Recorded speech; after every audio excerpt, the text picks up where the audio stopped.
David, a win on the road. How are you feeling? Good. As happy as a win on the road makes people feel. But to do it in the manner we did today was extra special. And not just a win, a clean sheet. First one since the 23rd of September, 3 months exactly. Is that just as big to you as the win?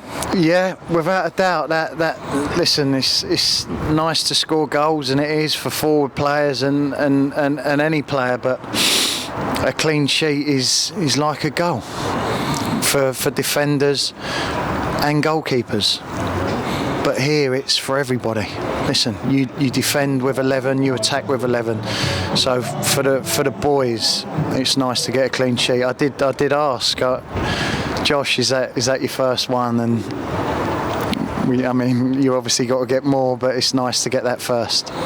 And Michael Clark back in the starting lineup and chipping in with a goal, getting forward and contributing to that clean sheet. You said about getting players back. How big is it, and how close are players like Zane?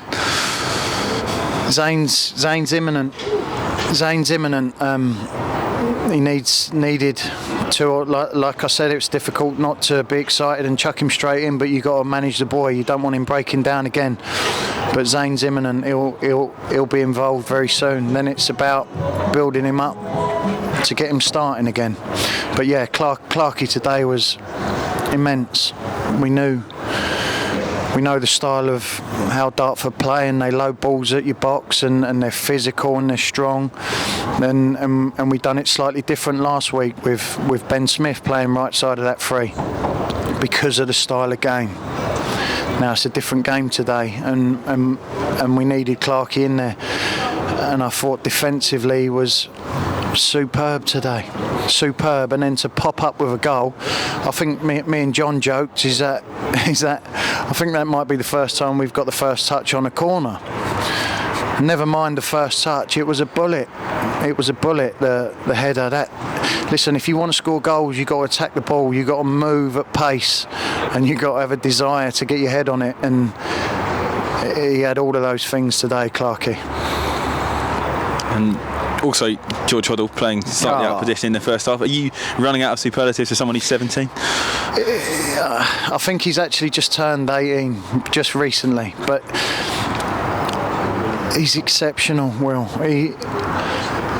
I joked he's playing in goal next week. Josh went at me. But he is an exceptional footballer. He's a foot... And I say to the boys, listen, if I'm asking you to do something slightly different, or I'm asking you to play in a position that you're not quite used to, football's football. You still got the same things matter wherever you're playing on the pitch. Yes, the position slightly changes. George is a player that understands football. He was superb today at right wing back, if you like, or right wing, and then moved into the 10. He can play in the pivot.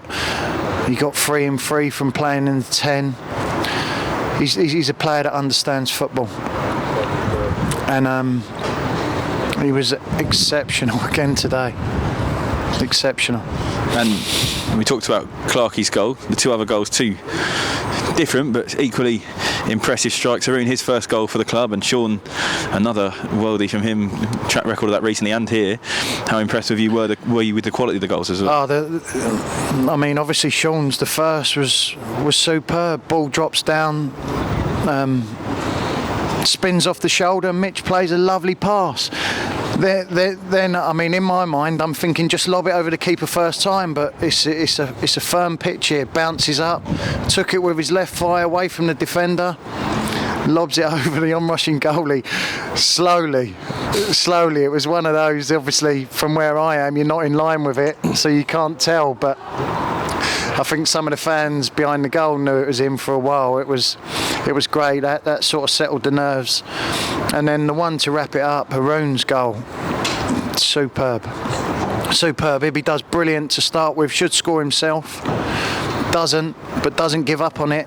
Takes his time. Picks Arun out on the edge of the box, who smashes it, if you like, in the top corner to wrap up the game. It was every sub that come on. Kieran Gauthier as well made some important interceptions, stroke tackles.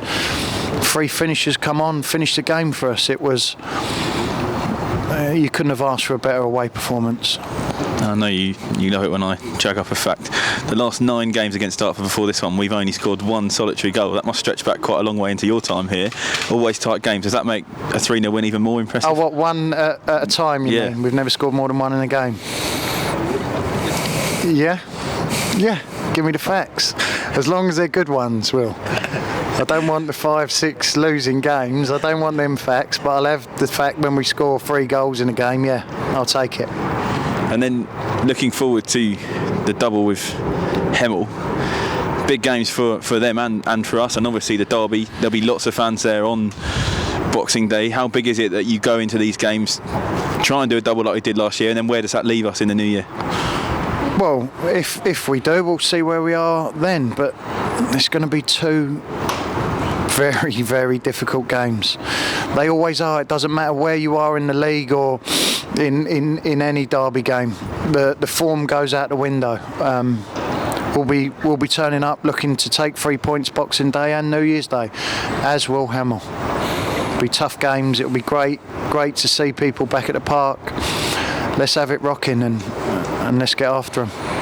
And actually, would you have been able to go home and have a nicer Christmas with those first half penalty shouts had this game not gone this way? I'm glad you brought them up, because from where I'm standing, it's 2 of the most blatant penalties I've ever seen today. And no, my turkey would not have tasted sweet if we hadn't took the 3 points away after not getting those. Perfect. Thank you, Nobby.